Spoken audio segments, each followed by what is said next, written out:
Before Marvel dominated every screen, before the internet turned every fandom into a global army, there was one TV show that dared to imagine a future where humanity had reached for the stars. It premiered on September 8, 1966. The ratings were unimpressive. The budget was embarrassingly low. And yet, Star Trek, the original series, became one of the most influential pieces of science fiction ever made. But behind the transporter beams and the Vulcan salutes lies a story nobody talks about. These are 20 weird facts about Star Trek, 1966, that you almost certainly didn't know. Number 1. Kirk was almost never the captain. Let's start with the man who almost wasn't there at all. When Gene Roddenberry pitched Star Trek to NBC, he didn't have William Shatner in mind. The network was already sold on Jeffrey Hunter, the Hollywood star who had played Jesus Christ in King of Kings. Hunter filmed the original pilot as Captain Christopher Pike. He was serious, brooding, and philosophical. Everything Roddenberry wanted. Then he walked away. Some say his wife advised against television. Others say he felt the project was beneath him. Whatever the reason, he was gone. Enter William Shatner. Bolder, more theatrical, magnetic. The entire soul of the show changed the moment he stepped onto that bridge. Tragically, Hunter died just 3 years later, age 42, never knowing what Star Trek became. So, if Captain Kirk almost didn't exist, then what about the character who defined Star Trek even more than Kirk ever could? Number 2. Spock was supposed to have red skin. The Spock we know almost looked very, very different. Roddenberry's original concept notes described Spock with reddish, almost satanic-looking skin. Unsettling, otherworldly, a creature from another world. Early design sketches leaned hard into this demonic visual. Then reality intervened. Black and white television. In 1966, most American households still watched in black and white. Red skin would show up dark, almost black, sending completely the wrong visual message. So, they shifted to a greenish-yellow tint, subtle enough to suggest alienness, but light enough to read on monochrome screens. The irony? When the show aired in color, the tint was so subtle, most viewers didn't notice it at all. But the pointy ears carried the weight. And the rest, as they say, is history. But changing Spock's appearance was just the beginning. Because one of the show's most iconic inventions wasn't planned at all. It was a last-minute fix to a much bigger problem. Number 3. The transporter was invented to save money. Ask any Star Trek fan what their favorite piece of technology from the show is, and there's a good chance they'll say the transporter. The ability to disassemble a human being at the molecular level and reassemble them somewhere else. It's one of the most audacious ideas in science fiction. But here's the secret Gene Roddenberry would probably prefer you didn't know. The transporter wasn't born from visionary storytelling. It was born from a budget crisis. The original plan was to show the crew of the Enterprise traveling to planets the old-fashioned way, via shuttlecraft. Land the ship, show the descent, show the approach. It would have looked spectacular. It also would have cost a spectacular amount of money that the show simply did not have. The production team needed a cheaper alternative, and fast.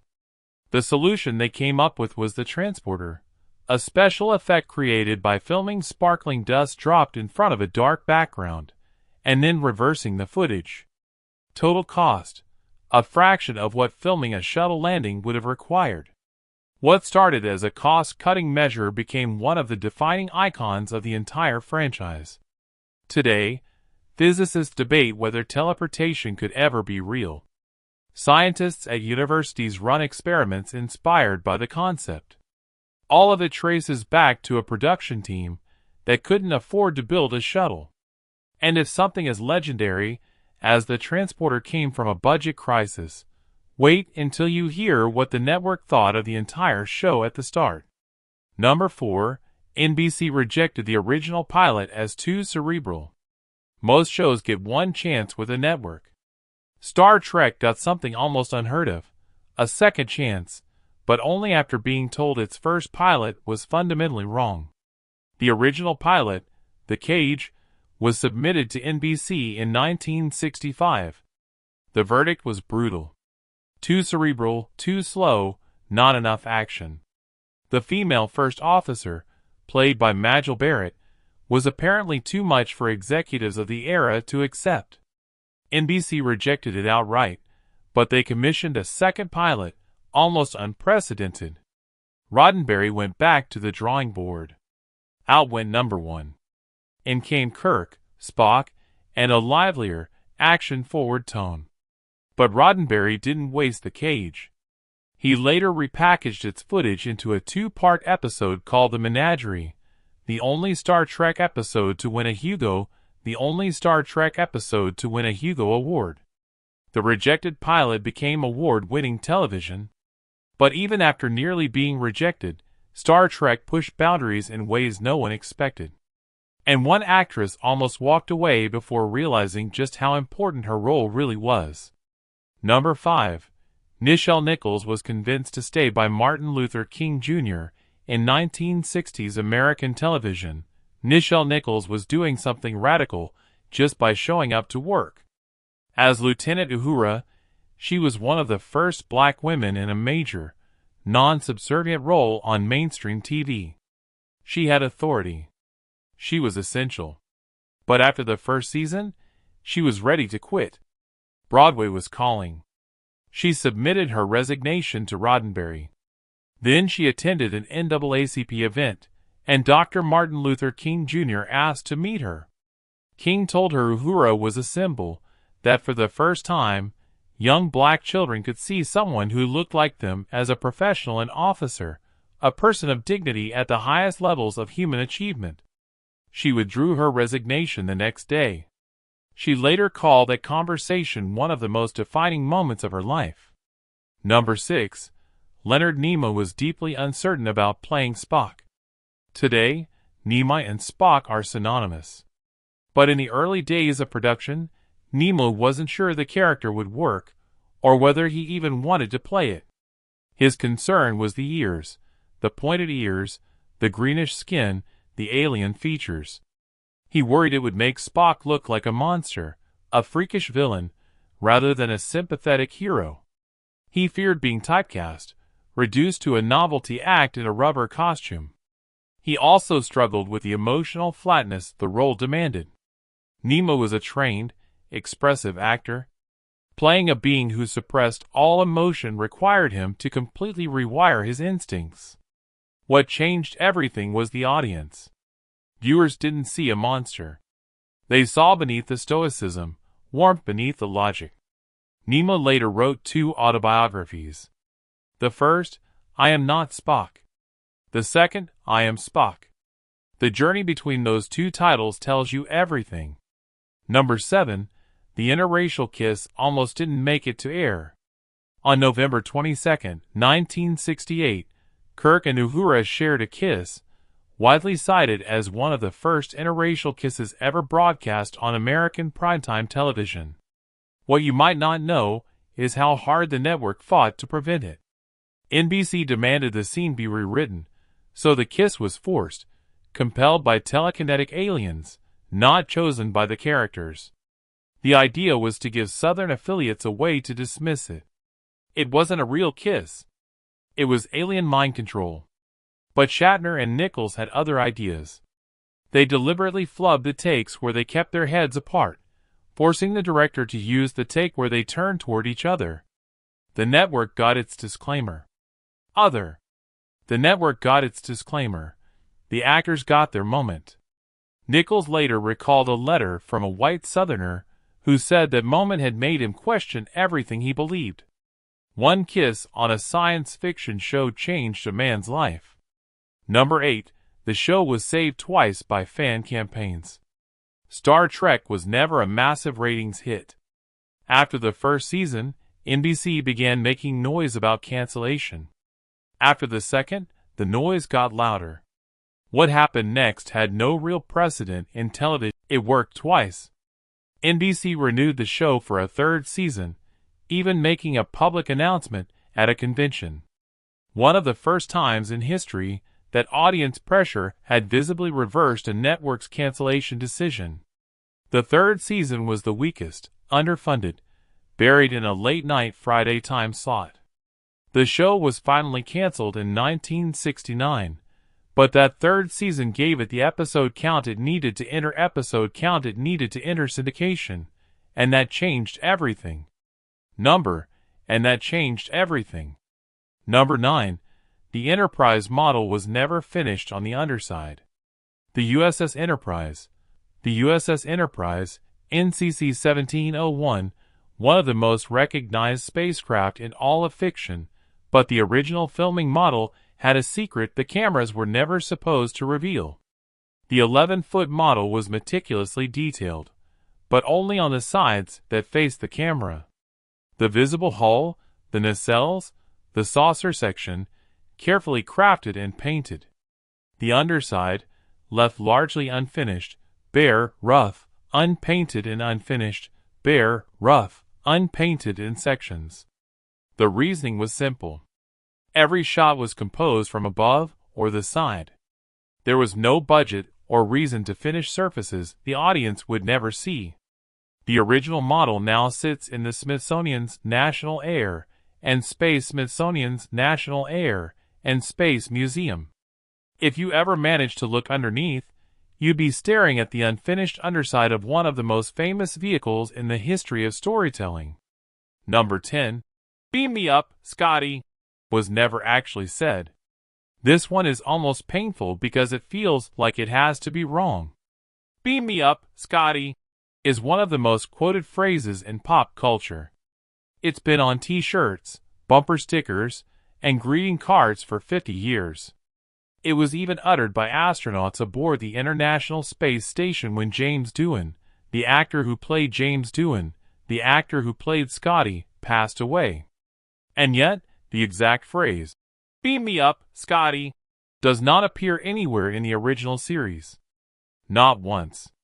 What Kirk actually says in various episodes is things like, "Beam us up, Scotty," "Scotty, beam me up," or simply, "Enterprise, beam me up." Close variations, endlessly. But the precise combination of words that became the cultural touchstone, never spoken. This phenomenon, where the cultural memory of a quote diverges from what was actually said, is surprisingly common. "Play it again, Sam," was never said in Casablanca. "Elementary, my dear Watson," never appeared in Conan Doyle's original stories. "Luke, I am your father," isn't quite right either. Darth Vader actually says, "No, I am your father." But the Star Trek case is particularly striking, because the misquote became more famous than any actual quote from the show. Language takes on a life of its own, and sometimes, the story we tell about something matters more than the thing itself. And once you realize how much of Star Trek exists in our imagination, wait until you see how much of what you saw on screen wasn't original at all. Number 11. Most alien costumes were recycled from other shows. Star Trek was set in a universe teeming with alien civilizations. Week after week, the Enterprise crew encountered beings from strange worlds, creatures with exotic fashions, unusual armor, and bizarre ceremonial dress. The wardrobe department must have been extraordinarily creative. They were, but they were also extraordinarily resourceful, because much of what appeared on screen as alien clothing was actually human clothing borrowed, stolen, or repurposed from the studio's existing costume archives. Hollywood studios in the 1960s maintained enormous costume warehouses, the accumulated wardrobe of decades of film and television production. Star Trek's costume team raided these archives constantly. Roman togas became alien ceremonial robes. Western saloon costumes became the attire of distant civilizations. Old science fiction B-movie suits got new paint jobs and alien insignia. Eagle-eyed viewers occasionally spotted familiar pieces. a costume that had appeared in a biblical epic showing up on a distant alien world, or a medieval knight's outfit repainted and re-accessorized into something interstellar. The costume team had a gift for transformation, taking the mundane and making it feel strange. It was creative problem solving under pressure, and it worked, because on television, where you're watching in someone's living room rather than a cinema, the illusion only has to hold for a few seconds at a time. Because when it came to creating an entire universe on a tight budget, even the show's most iconic weapons had surprisingly humble beginnings. Number 12. The phasers were repurposed toy ray guns. The phaser, the standard issue sidearm of Starfleet, capable of stun, heat, or full disintegration. It became one of the most iconic prop weapons in all of science fiction. It was also, at least in its origins, essentially a toy. The prop department's starting point for the hand phaser was a collection of plastic ray gun props already sitting in the studio's inventory, novelty items, and low-budget props from previous productions. The design team modified them. New paint, new details, new components grafted on to make them look more sophisticated and futuristic. The result had a slightly toy-like quality that fans noticed even at the time. The plastic looked cheap under close inspection, and the proportions were slightly off for a serious weapon. But on camera, with the right lighting and the right sound effect, they looked like the future. The irony is that the phaser went on to inspire actual weapons research. The U.S. military has spent millions of dollars over the decades on directed energy weapons, laser-based systems that are direct conceptual descendants of what Star Trek imagined. A repainted toy gun became the blueprint for a real weapons program. But those budget solutions didn't always go smoothly. Sometimes, they created problems the cast had to deal with in real time. Number 13. The Tribbles were an electrical hazard. No episode of Star Trek better captures the show's playful, creative spirit than The Trouble with Tribbles, the 1967 episode in which the Enterprise is overrun by small, purring, rapidly reproducing fuzzy creatures called Tribbles. It is funny, smart, and can be quoted over and over again. The Tribbles were a small disaster behind the scenes, but that's not talked about in the episode. The Tribble props were simple structures made of synthetic fur stretched over foam spheres. Some of the spheres had small motors inside them to make them vibrate like they were purring. They looked so cute. But when they were shown on a 1960s TV with its hot studio lighting, they changed into something else. Producers of static electricity. The studio lights heated the fake fur, which caused huge amounts of static electricity to build up. Tribbles got stuck on the players' clothes. They stuck to the set's furniture. They got stuck to the camera. They attached themselves to the camera gear. People on the crew kept getting little shocks. The problem got worse as you dealt with them more, and you had to deal with hundreds of them during the show. The production team had to come up with ways to charge the props between takes and limit the time they were lit up before shooting. All of this was done so that a show about cute made-up animals could be finished without the actors getting shocked. Making films is like electrocuting the cast. Making films is fun. Even though Tribbles caused chaos behind the scenes, the show made something that will always be a part of pop culture language by accident. 14. This is where the red shirt myth began. You know what a red shirt is if you're into geek culture. The unused character, the unknown crew member who beams down to the planet with the main heroes and dies in 5 minutes. The risky sacrifice that doesn't put anyone important to the viewers in danger. Star Trek didn't come up with the idea of a expensive supporting character, but it did give the trope a name and a way of being shown. The show had a color-coded uniform system. The engineering and security teams wore red uniforms, which meant they were more likely to be sent into dangerous situations. And those crew members did have an alarmingly high chance of dying when they were only minor characters on away tasks. Fans have kept track of over the years, and found that red shirt, the warrior race, the good foes, the rivals who became friends in the end. The Klingon are so closely linked to Star Trek that it's hard to picture the show without them. But in the first show, the Klingon were not very important. The Romulans first showed up in the episode Balance of Terror, which many viewers thought was one of the best in the whole series. They were originally portrayed as the main bad guys. In some ways, the Romulans were like how America and the Soviet Union interacted during the Cold War. They were secretive, cunning, and honor-bound. In later episodes, the Klingon were shown to be a stronger, more physically aggressive danger. Many reviewers said it was like a different kind of Cold War anxiety. They were famous and well-liked, but they didn't take over the first series like later films made you think they would. The Klingon became the most powerful race in culture because of the films and TV shows that came after, especially Star Trek III and The Next Generation. The original show's bad guys were more complex than their image makes them out to be. And if the bad guys weren't what you thought they would be, the way the show built its hero that night was. Number 16.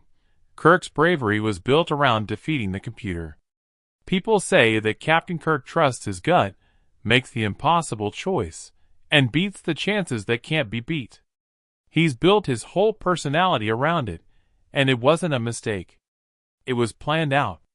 It was planned and recorded that the writers and producers would use the ship's computer to contrast Kirk's bravery. The computer talked in possibilities when it spoke. There's a 78.3% chance that the plan will fail. The only reasonable thing to do is to cause too many deaths. There is no history of a good, there is no history of a successful result. Then Kirk would ignore it every time. After that, Kirk would always go against it. He would be right. The show made a very clear case about intuition versus data, about human judgment versus machine calculation, and about the unbeatable value of moral courage and experience in a world that can't be fully quantified. It was an important comment in 1966, when computers were just starting to become known to the public. The discussion that the show started about man versus machine, instinct versus algorithm, is still important today, years after the episodes first aired. The argument we have with AI about whether it should be allowed to make important decisions is like the argument Kirk had with the computer on his ship. He often won. It's still not clear to us. Star Trek was doing something much more risky behind all of the space fights and alien encounters. Number 17. The show sneaks social comments past network guards. Gene Roddenberry wanted Star Trek to be more than just a fun show. It was his goal to use the future as a mirror to show the present what it was like. Look at what we've done and where we are now. Take a look at what we could be. Take a look at what we're still bad at. In the late 1960s, when racism was high and politics were unstable, that was a risky goal. Network monitors were on the lookout. Anything that seemed to have something to do with civil rights, Vietnam, the Cold War, or social injustice could be cut or the show could end. So, Roddenberry and his writers gave their points the look of aliens. An alien race that looks like humans is split in two in the episode Let That Be Your Last Battlefield. One side of their face is black, and the other side is white. They have been at war with each other for hundreds of years, killing each other, over which arrangement is better. There was no hiding the metaphor. There were also episodes about making money off of war, government corruption, mob rule, and religious extremism, all set in the safe distance of alien worlds and centuries in the future. It looks like the censors had a harder time objecting to metaphors. It was political theater on TV that looked like a space adventure. Not only did it get past the monitors, but it also reached people who might have switched channels if they saw the same ideas without the science fiction cover. But there wasn't all bad stuff on set. On the set, though, not everything was scary or political. It got really strange at times. Number 18. The group made a silly Christmas album. There wasn't always high drama or sci-fi genius going on behind the scenes of Star Trek. Some of it is pure, wonderful confusion. Someone had the crazy or brilliant idea at some point during production to get the cast into a studio and make a full-on Christmas album. And not in a professional way that makes the charts. No. This was camp at its best. William Shatner did more than just sing. He committed. His version of Twinkle, Twinkle, Little Star sounded like a dramatic space song. It was both soothing and a little hard to understand. Leonard Nimoy, on the other hand, delivered a spoken-word piece called Once Upon a Star, with a seriousness that has become his trademark. He sounded like he was telling the story of the universe itself. Then Nichelle Nichols, Walter Koenig, and the rest of the band jumped into holiday songs like Christmas Tree, with a level of happiness that felt over-the-top happy. The craziest part? It wasn't even supposed to be a big announcement. It was mostly a weird little marketing project for fans and company archives. After that, it was gone for years, until it came back. Before long, bootlegs and legal releases of this strange side project turned it into a cult holiday classic. Since being a little silly with your favorite space team is the best way to say, Happy Christmas! Number 19. The budget was so ridiculously small that it was almost funny. The special effects, alien makeup, elaborate sets, and model spaceships in this video were all made on a budget that would make a current YouTube channel blush. The costs of making each show changed, but they were always limited in a way that made the whole crew have to be creative all the time. Sets were used over and over again. With only small changes, the same generic corridor could be found on alien planets, space stations, and Starfleet buildings. A lot of the time, extras were crew members who were dressed up from other areas. Effects that cost a lot of money, space fights, planet surfaces, and alien environments that cost millions of dollars today were made with hand-built models, painted backgrounds, and photo overlays added after the fact for almost nothing. The show's visual language was made up of only creative solutions. It became clear that the effects and production standards were getting worse by the third season because the budget had been cut even more. Episodes that were supposed to be artistically stunning were just talking heads in rooms. The stories had too many ideas for what the money could allow. Still, it worked with just the ideas and the acts. That tells you something important about what made Star Trek great. That makes the next thing even more. This makes the next thing happen even stranger. The real success story hadn't even started yet, even with all of those problems. Number 20. The show only became famous after it was taken off the air. This may be the strangest fact of all time. Star Trek wasn't a hit when it first came out on TV networks. The numbers were not great. The network never came around to the conclusion. The show was canceled after 3 seasons because it didn't get many watchers and was in a bad time slot. By any standard measure of how popular TV shows were in the 1960s, it had failed. In 1969 and early 1970, the show started to be shown all over the country.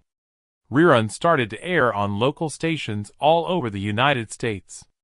It was found by college students. A group of people who were too young to see it the first time saw it again in the afternoon and fell in love with it. Start of the fan gatherings. The original cast started to understand what they had made. The letters got bigger. The good showed up. The societal weight built up slowly at first, and then all at once, until Star Trek was unavoidable. It was a phenomenon that had grown from the grave of its own cancellation, which is strange. In 1979, the first full-length movie came out. Then came more films. When The Next Generation came out in 1987, it was a huge hit. Deep Space Nine, Voyager, Enterprise, Discovery, and Strange New Worlds. A franchise that was shut down because it wasn't doing well has been going strong in some way for almost 60 years. No matter how you look at it, this is one of the most amazing